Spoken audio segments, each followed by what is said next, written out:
Hello, Stitchers. Welcome to Stitch Please, the official podcast of Black Women Stitch, the sewing group where Black Lives Matter.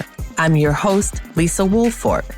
I'm a fourth-generation sewing enthusiast with more than 20 years of sewing experience. I am looking forward to today's conversation, so sit back, relax, and get ready to get your stitch together.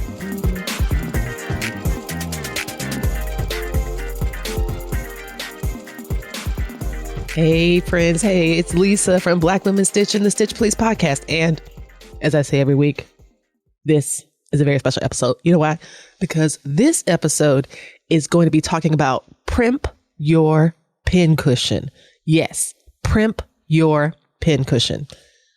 I know you might expect, because I love alliteration. Y'all know I love alliteration. Alliteration is like rhyming, but with the first sound of the word rather than at the end. So it's like sounds that match in the beginning, like alien airport or something like that. Primp your pincushion could also easily have become pimp your pincushion. Fortunately or unfortunately, I'm unable to participate in this whole let's turn pimping into an aesthetic practice. Let's just take away all of the things about exploitation and human trafficking that pimping actually is and turn it into decorations. That's raggedy. Yo, I cannot participate. So we are going to have the words primp your pincushion for this episode. And listen, if you don't like it, just blame patriarchy. It is not my fault that patriarchy runs everything. I was thinking, when it's like sex work, which is known as the world's oldest profession, why could it not work without pimps? Could it just work with people by themselves? And it's I wonder what sex work would be like without pimps. And then it came to me, marriage. That is a good joke. Yo, that is really funny. It's a funny joke because there's this whole argument about marriage as a form of legalized prostitution, except just based in monogamy. So again, don't get mad at me. Get mad at patriarchy, okay? If you're like, gosh, I came here for the pincushion, but now I'm hearing about the patriarchy. Whose fault is that? Not my black ass, I tell you that right now. It's not my fault. We are going to jump into this pincushion conversation right now. I am so excited to share it because I think that pincushions are the hidden gem in the sewing room. They do a lot of work. I'm going to talk about how you can utilize a traditional tomato pincushion and use that to organize your needles. There will be an episode one day called On Pins and Needles because I think that title is so clever. Isn't that clever? On Pins and Needles. And I'll be talking about pins and needles and the origins of these things and what some of the early versions were, because that's kind of a fun way to it's a fun way to nerd out about sewing. And this one, however, is going to take the pincushion as a tool and talk about it as a way to organize needles rather than your pins. But to begin, what were some of the earlier pincushions? Why do we have this tomato pincushion as something that's pretty ubiquitous, or something that's, why do we have the tomato pincushion as this very common, nearly global icon in the sewing room? It's that red tomato where there's green stripes around it that divide it into these wedges. It has this green star shape on top and sometimes a little emery that's called like a strawberry, and one person called it a chili pepper. Why do we have that particular one? So that's one of the questions I was interested in. Come to find out, it was something that came around in the Middle Ages, and it was because pins and needles at one point were very scarce. They were hard to come by. They were expensive. And so people would hold them in these little cases.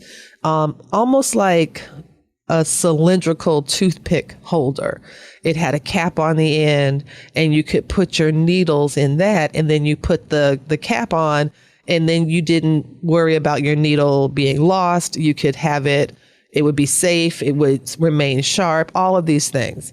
But as needles became more affordable, as when certain metals were found to kind of refine them down to the shape that they were needed, and different variations and all of these things started to happen over time, pin cushions became a way to store these things so that it could preserve their sharpness, but also be a bit more accessible, more readily accessible.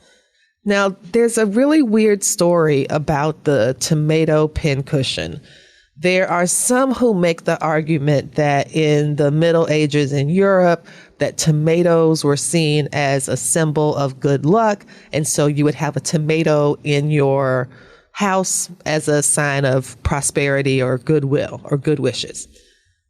There are others who think, no, that's not true, because for some folks in the Middle Ages or around these different parts in Europe, they thought tomatoes were poison because they were nightshades. And so it didn't make sense that they would have that as a good luck thing. I honestly do not know. And I could probably say with great seriousness, I don't really care that much. I just think the tomato pincushion is pretty cute. I think that if we connect it also to the tomatoes that are used in kitchen timers, that symbol of the tomato. So that makes me wonder if maybe there is something about good luck with tomatoes because of that. And the idea that the Pomodoro method, which is a time tasking method, a time chunking method where you break up tasks into different increments of time.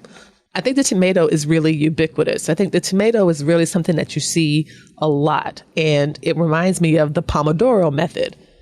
Pomodoro means tomato, and it is a reference to the tomato timer that you find in a lot of Italian kitchens. And this person created this whole wonderful method about breaking up your tasks into time and using a kitchen timer, a tomato, a Pomodoro, to be that 25-minute increment. I love that method. It has been so helpful to me.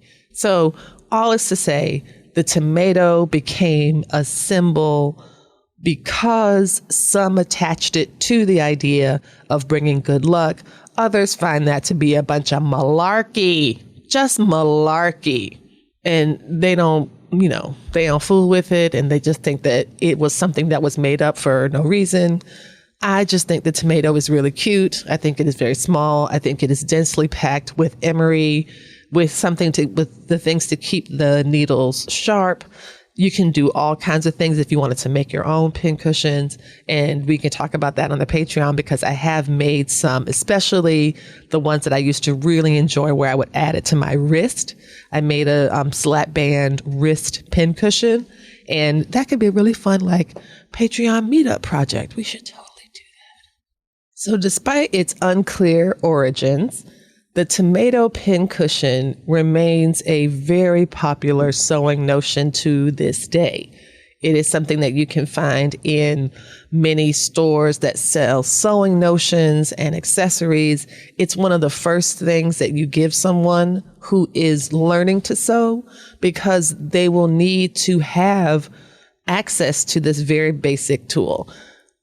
Primping out your pin cushion in the way that I'm going to describe in this episode will help make your sewing fun, more efficient, and it will help you know what you have and what you need.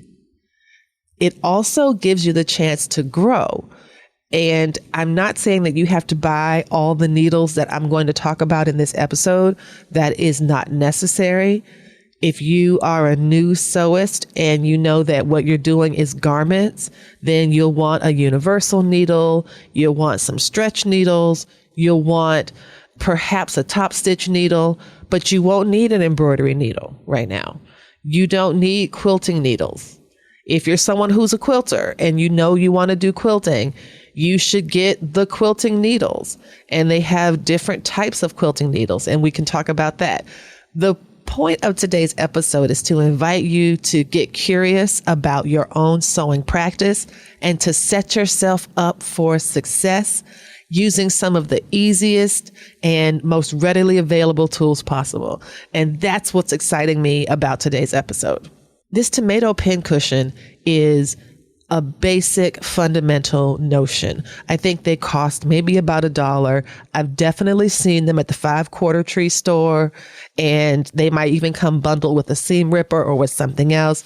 But this little tool is an underestimated hidden gem in the sewing room. To begin, this tomato pincushion is divided into 6 sections. The 6 sections are evenly divided by a green string that is wrapped around the core of the ball. When you look at the bottom of the pincushion closely, you can see how the string has been tied. It's easy to see the wedges and the 3 little triangles that also make 6 triangles total, and it's really wonderful. What I did was to think about my sewing practice. What was I going to sew the most? And also, I wanted to have it grow. I want you to imagine holding, as I am right now, come sit next to me. I am holding in my hand a red 6-section sewing tomato. Sometimes they're called sewing tomato. They're called tomato pincushions, red pincushion, and I'm holding one. Hey friends, hey, I know you're enjoying the audio version of Stitch Please, and thanks so much for listening. But you're missing out on all the great stuff going on behind the scenes. That's why I'm inviting you to join our Black Women Stitch Patreon. For as little as $5 a month, you can see all the video versions of the podcast. Plus, you get some amazing swatch cards. You know how much I love these swatch cards. Look, see how cool these are? Oh wait, you can't see them because you are not yet on the Patreon. So when you join the Patreon, you'll be able to see this, me showing you these amazing cards. We also have some great perks at the other tiers, like discounts, swag, office hours, and more. Don't be the last sewist in the group now. Head over to patreon.com/blackwomenstitch or click the link in the show notes and become a Patreon supporter today. We truly cannot do this without you. So thank you so much. You are going to look at each of these wedges as a space of possibility, as a space for you to archive and organize these needles that you will be buying. Needles are not cheap, but you can store them in a pincushion and they will be accessible to you. You will know when you run out of them because you can quickly glance and see, oh my goodness, I don't have as many sharps as I thought. One of the great things about the wedges as well is if there is a needle type that you think you might use, but you actually don't, you don't have to give that needle type its own wedge. Instead, you can draw a horizontal line within that wedge to divide it into 2 subsections. So what I'm going to do next is talk about the needles that I have and how I have divided them up. As I said before, the tomato pincushion is divided into 6 sections. Because I have subdivided some sections, however, I am actually storing 7 different needle types in one 6-section pincushion. I had gone from using universals for most of my things, most of my sewing, and it worked fine. Then I talked with a sewing friend and she was saying that the universal needles aren't really great because it's better to have a needle that is more specific to your fabric type. Now, I also had been using, in addition to universal, these things tend to go together like peanut butter and jelly. A universal needle and a ballpoint needle. Many folks will say that that is really all you need if you're going to be sewing apparel and you're not sure what you're going to be doing. for any woven fabric that you face, the universal needle should do it. And for any knit fabric that you face, the ballpoints should do it. I think what has happened in my estimation, that the ballpoint needle, in my opinion, is not as useful as it used to be. And I say that because the fabric construction has changed. And I have enjoyed working with needles that are made for these new fabrics. And I enjoy working with needles that are made for particular functions and that know what their limitations are. And so this has meant that rather than using ballpoint, which I had kind of quote unquote grown up doing, using ballpoints to sew whatever knit fabrics I might encounter. And that could include a cotton interlock. It might include a ponte. But I'm talking about my earliest days of sewing. I think I've had this pin cushion. Well, let me look. I have a picture of my child on it, and I think he was in second grade, and now he's a third year in college. So that's how long I've had this one pin cushion. And I know I used a lot more ballpoint needles in the earlier part of my sewing. And because my projects and the fabrics that I used change, the needles that I used changed. Because the fabrics that I used changed, the needles that I used changed. And having this pin cushion, having this 6-wedge pin cushion sectioned off and divided into sections that I could change and swap out or subdivide, let me basically have this pin cushion that you're imagining in your mind and that I'm holding in my actual hand. Y'all, I have had this pin cushion for about 15 years. That is how old this pin cushion is. So, and I'm still using it. Now I want to talk to you about the needles that I'm using and why. I'll do a quick overview of the 7 types and then talk about what changes I have made beyond the universal and the ballpoint. I took a really simple route to primp my pincushion. I took a piece of red printing paper, like from a place like a FedEx Kinko's or something like that. And I typed in Microsoft Word the types of needles that I knew I was using. And these are what they are: ballpoint, top stitching, quilting, embroidery, sharps, universal, and stretch. So those are the types. Just again, ballpoint, top stitching, quilting, embroidery, sharps, stretch, and universal. If you use this pincushion and divide it as I have, this can become a great archive of your sewing practice. When I look at my quilting needles now, I can see that there are some that I have not used in a while, or I can see that they look kind of relatively untouched. This is telling me that I have not been doing a lot of quilting lately. But if I need to, and I encounter a project, I'll be able to break it down into the needle size that I need and be able to decide, oh, okay, I think I can work on this because I have this needle. After you break down your needle types, you want to go back and break under each type a column for the size. So this was a very simple document that I made in Microsoft Word. You could do the same thing, I'm sure, in Google Docs. You could also write it with a Sharpie. I tried writing with the Sharpie and it was terrible. It was so terrible. What you could do, however, is write it on a separate sheet of paper, right? Then reduce it in a photocopier to make it small, then cut it out and then put it onto your pincushion, because that's what I did. I printed this paper, I cut it into strips. It's about 1 inch by 1.5. These are very, very small pieces. And then I used a little bit of Mod Podge on my finger and just used it to stick it down there. And then I also ran it over the top so it could be kind of like a glaze. And then I put my pins below the respective numbers in each needle category. And when you look at my pin cushion, you'll see a bunch of columns. So for example, if we're looking at the embroidery section, there was a time when I did a lot of embroidery. And I can absolutely tell because I had 4 different needle sizes I was using, a 10, 12, 14, and a 16. But when I look at my columns, all the 12s are gone, all the 14s are gone.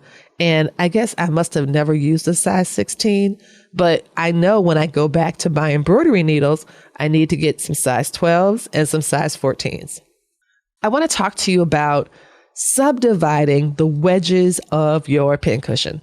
So imagine you're looking at my pincushion right now, and I had a category in here called sharps.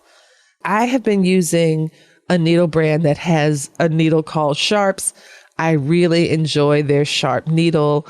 Some of the wovens that I use have a print that is might be really fine. And so there were times when my universal needle would pierce the fabric and shred it. And it would leave these types of streaks or runs in the fabric.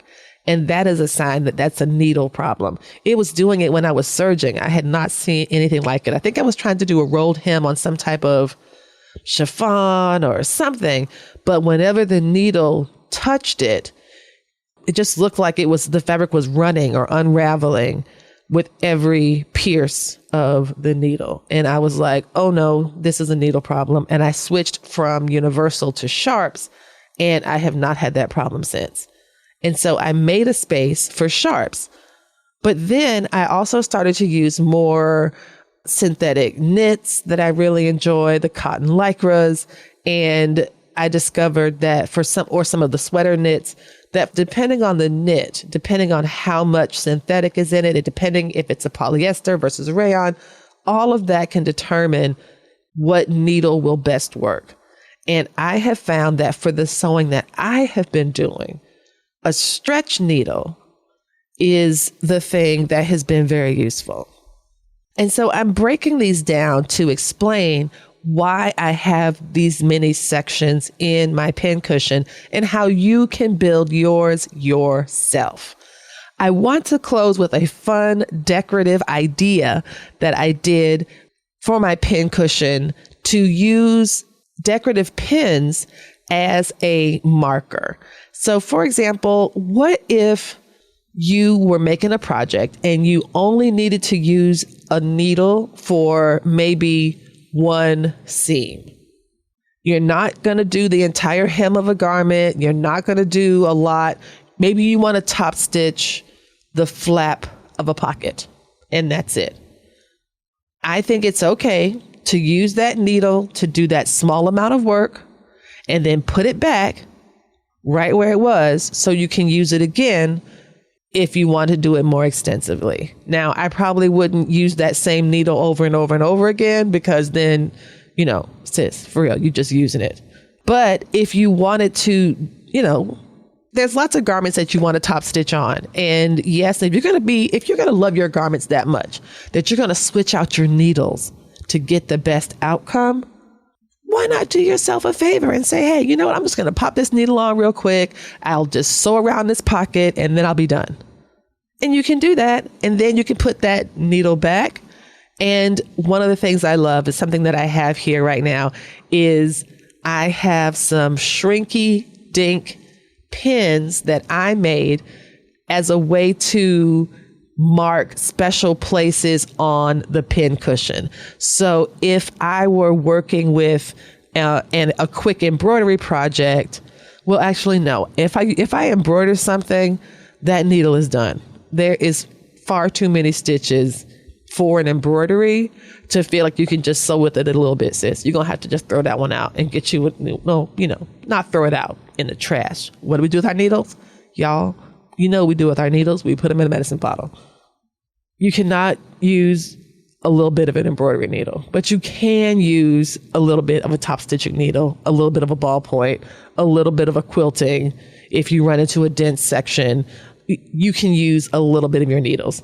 And I created these little tiny circles that I used as decorative elements on these flat flower pins. And it has a picture of my spouse, of my oldest and my youngest. And I had one, but I lost mine. Typical. But it is so cute. And so if I'm working with a top stitch, for example, and I need to go around a pocket, I can just say, oh, let me go pull Ryan. I'll take Ryan and put him in here. And just, there you go. Perfect. Thanks for holding mama's place, sweetie. It's really cute.